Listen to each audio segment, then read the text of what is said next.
You ever heard of an Adunga man? No. An Adunga man, check this out, is an African king. Now this is an African word. Adunga man, ain't come from over here.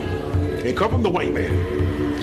An Adunga man is an African king who destroys villages and cultures in Africa, enslave the people, and sell them to the white man, knowing what the fuck the white man gonna do.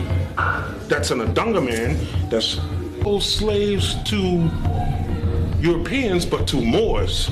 The Moors treated the slaves with some favoritism, but the European went in on the torture. Okay? So a lot of people don't know that. You hear people say, even hear some Africans say, oh, there wasn't no Africans enslaving people and we didn't have that sophistication. Right. Bullshit. Right.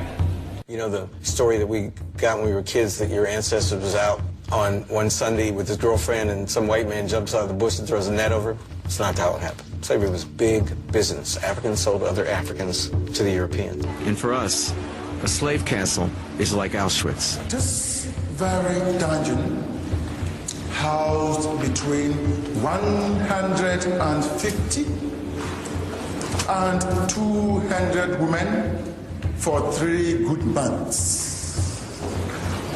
This is where they slept, yes, but the place was much overcrowded, so there wasn't enough space for one even to lie down. Did Africans trade black people? Yes.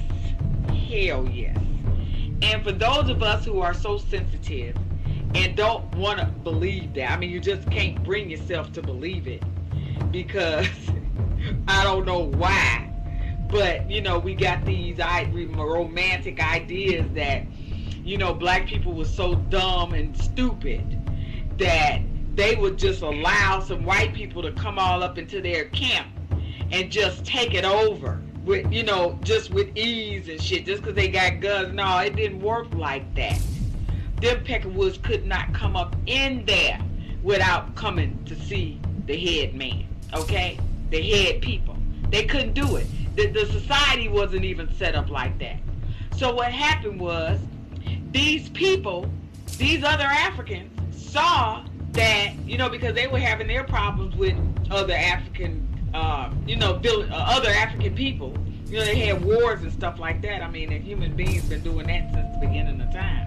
They had wars and stuff, and so, of course, they were, you know, taking on captives, trading captives with the Arabs, and, you know, incorporating them into their family life. You know, sometimes, as a matter of fact, sometimes slaves became part of the family. I mean, but one thing about that instance of trade is that the African who was enslaved was not stripped of his language. He was not stripped of his culture because he was still within the culture of African people.